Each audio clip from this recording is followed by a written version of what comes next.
Well, hello everyone on this beautiful mid-November day, 65 degrees, and would you believe it, in 2 days it's going to be snowing out here. Could be a foot of snow. Well, maybe not a foot, but probably 6 inches, but yeah, it's almost December. Today I am working on my lower trailing arms. There's the new ones I picked up. I went to the junkyard the other day in Columbus, and I went online and I saw these for $80 a piece. And I couldn't find anything that would get here in 3 or 4 days. So it was a pretty nice day. I decided, well, I might as well drive up to Columbus to some of the bigger junkyards. And found this one junkyard that had probably 8 or 10 of these expeditions in the junkyard. Had lots of parts. So I started looking for these trailing arms. And I picked up 2. These are about $80 each, if you would believe that.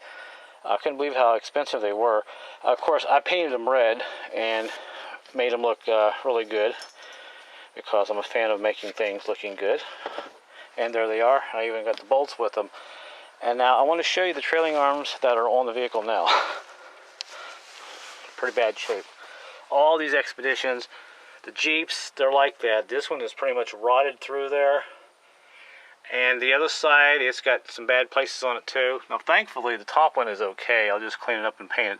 But I want to go ahead and show you how to change these. I've got the vehicle jacked up, and I've got my second little jack stand there. And I got the wheel off, which is sitting there. One thing I did notice when I took this wheel off, I've got a seal that's bad. I've got a little bit of looks like rear end grease on my hub. And there's a look at the hub.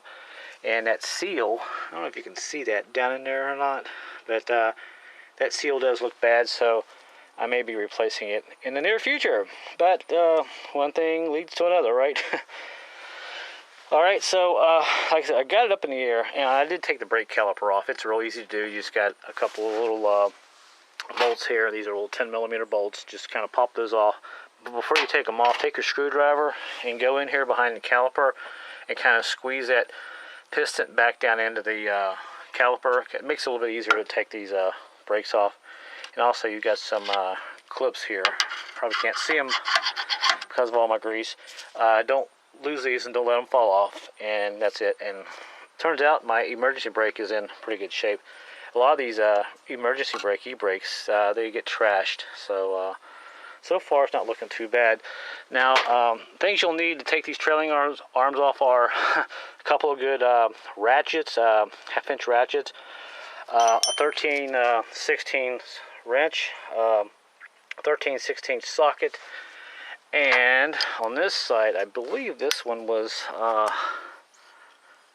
15/16 on this side, on this bolt. Now, this bolt here was a little tough to get off, so I just took my little propane torch and heated that nut up there, and that thing broke right loose. I couldn't get it broke loose before I put the heat on it, but it's amazing what a little bit of heat will do. Now, since I'm a one-man band, I went on ahead and put a socket on the back side and a ratchet there, and got me a pipe, and I'm letting the ground do the work as I turn this nut, so I don't have to worry about getting behind there.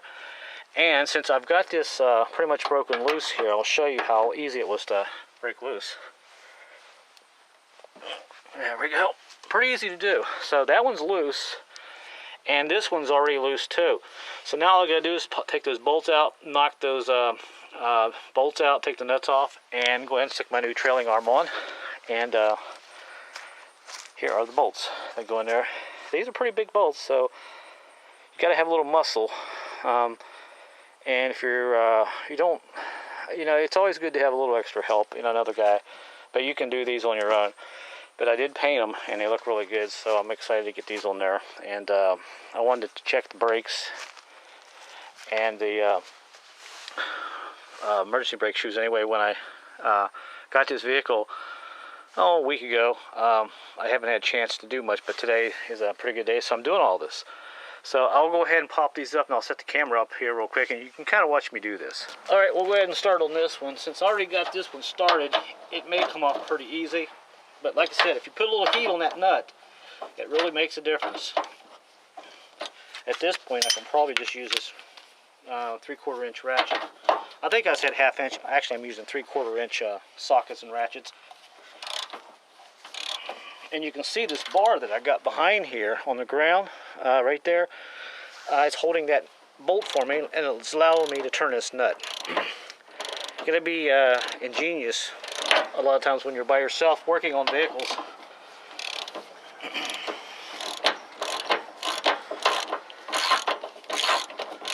All right, there's that one. Now, the way I have it jacked up on the back of the car there, on the back of the SUV, if you can see that jack right there, lifting up on that axle will keep this lower trailing arm, I should say, in position when I take this bolt out. So now I got to take the hammer and kind of knock this nut out, the bolt out, and it's pretty loose. Oh, now I gotta go get it. And there it is. And there's the nut was on it. They put Loctite on those from the factory, so it makes it a little hard to break loose. So now all I gotta do is this front one right there. Let's see, I think you can see that. Where's my hand? Okay, yep, I think you can see that. So go ahead. On this one, I'm using a let's see. The back of it is, on this one here, I'm using a 21mm socket because I couldn't find the one I wanted, but everything else is 13/16 and a 21mm socket. So that's really all I'm using. So I'm going to do the same thing here. I'm going to put my pipe set up like this. And now I can go ahead and break that bolt loose once I get situated here. And I think you can still see my hand. Okay, and here we go. Start breaking this loose.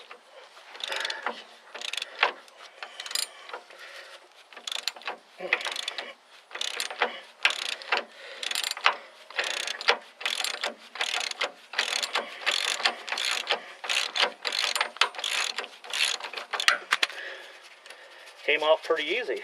I was really surprised. I thought I'd have to beat on those, but the new trailing arms that I bought, it's the junkyard, I did have to take a hammer and hit these bolts a few times. And there it is. We'll take it out here in the light and look at it now. I'm really trying to keep my camera from getting destroyed from my hands and the grease and all that. Alright, so there we go. There's the old one. Rotted, pretty much shot, and there's the new one that I am going to be replacing it with. So, you know, it's a pretty easy job. Not bad at all. And now all I have to do is stick this under here.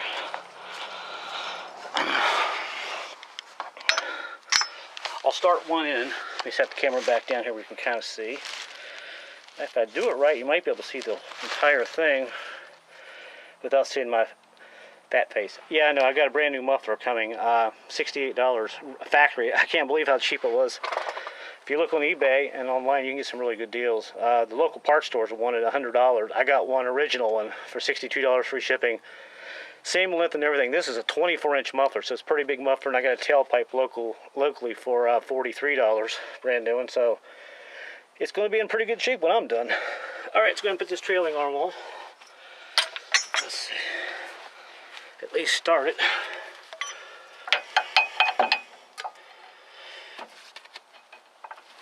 Now to get those actually started in there, you may have to beat on it a little bit to get it going.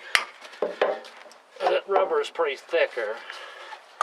Let's see, I'll do this side here first. There we go. There we go, started in there.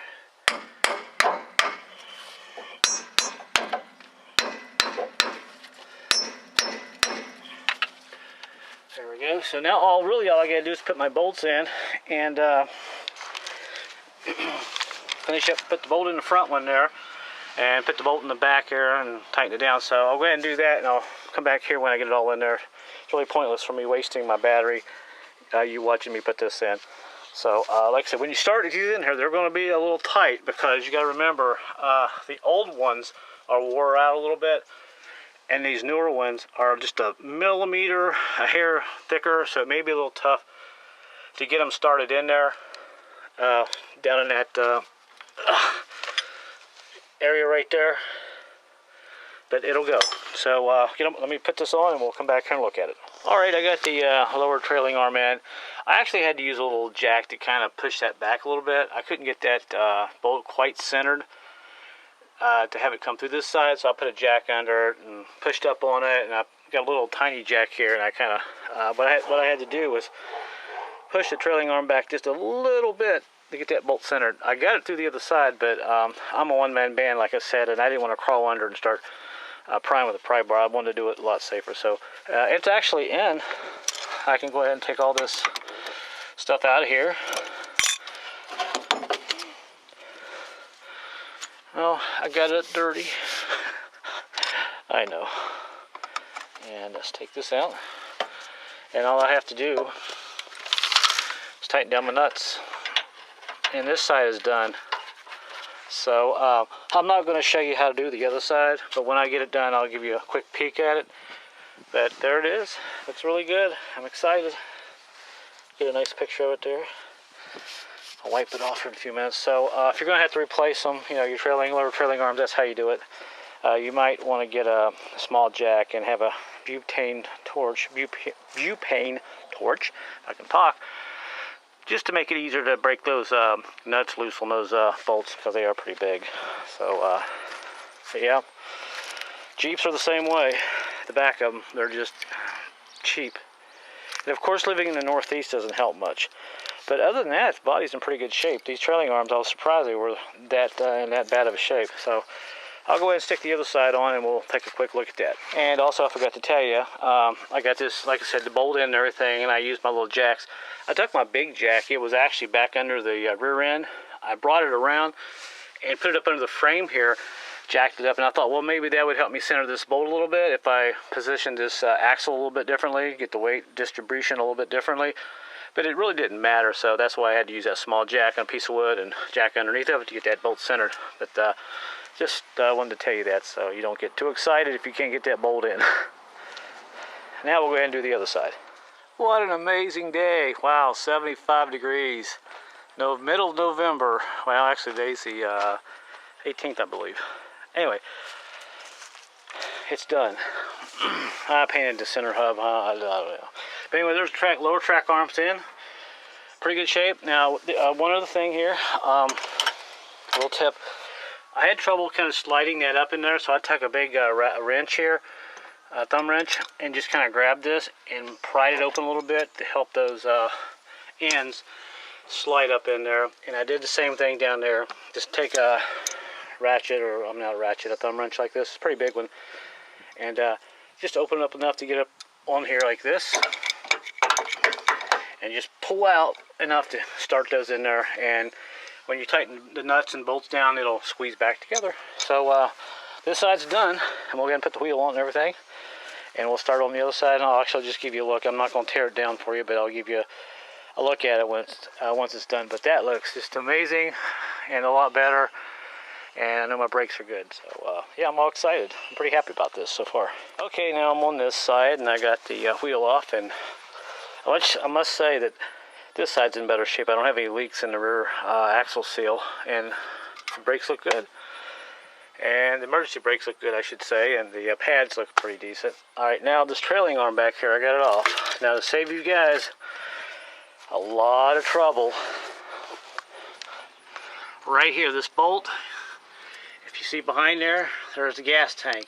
Yeah, I thought I was going to have a problem getting this bolt out, because you see the back of it hits this gas tank, and I wasn't about to mess with this gas tank, so I figured there's got to be a way to do this. So what I did, I loosened the bolt up, took the nut off, and I had to use a little bit of heat on it, my propane torch there, and got it loose. And what I did, while this was still connected up in here like this, I just basically pushed back on this arm, and I bent this back piece. If I can get up here to the light, I don't know if you can see this or not. Alright, I just basically pushed back on this arm until this back piece here bent. Then I took something like this, and I pulled this out a little bit, this piece here, and I used a pipe wrench on it, and also used a little piece of pipe. I got up under here like this, and kind of pried out on it, and that gave me just enough room to get this arm out. Yeah, I know, they couldn't switch the bolt around, where you could just pull it out this way. They had to put it in that way, but what do I know? So this is out. Now all I gotta do is go ahead and put the other one in, and of course you just, you know, stick that end in first and straighten it up and put the bolt back through it. And here is the other arm right here. Actually, I'm going to set it right here. And see, it's pretty rusted and rotted out too. Alright, so I'll go ahead and stick that on. I'll give you a look at it once I get it on, and I'll let you know if I run into other difficulties. But that bolt there, that's the only one I had a little problem getting out to get this arm out. So now you know. Alright, ladies and dogs, it is on. Got it on, got the bolts in. The back part here actually went right up in there. I didn't have to do any spreading, putting any jack in there or anything to spread that apart. That bolt went right in there, which is kind of strange, but I did get that in there. It takes a little fiddling. Don't give up. You can get this in there. Just do what I told you. And pin the hub. And it's ready to go back in. I took a little bit of black paint, kind of cleaned up in there, and you can see it looks pretty good. Although I got a little bit of rust on my shock dust cover. So I'm happy it's all ready to be put back together, and I can start driving it very soon. I just got a couple more things to do to it, but I wanted to get those taken care of. And I think I put the other track bar over here on the side. Actually, I think if we walk over here, you can see them both. Give you one more look at it here real quick. Yeah, they're pretty much rusted out. Wasn't nothing left of them. So I guess this will be about the end of the video, guys. Thanks for watching. If you like it, let me know and everything. And I know some of the guys have to put these on the Jeeps. I actually bought a Jeep one time, a Grand Cherokee, that they were so cheap they didn't want to buy this bottom track bar. They actually put sticks and hot glue in here in the bushings to keep it from moving around. And I drove it home. And I thought the rear end was a little weird. It was all over the highway, but yeah, some people are just cheap. But I like to fix things like they should be. Alright, there's one more look at it. Thanks for watching, everybody, and I think I'm going to go take a nice long nap. Later.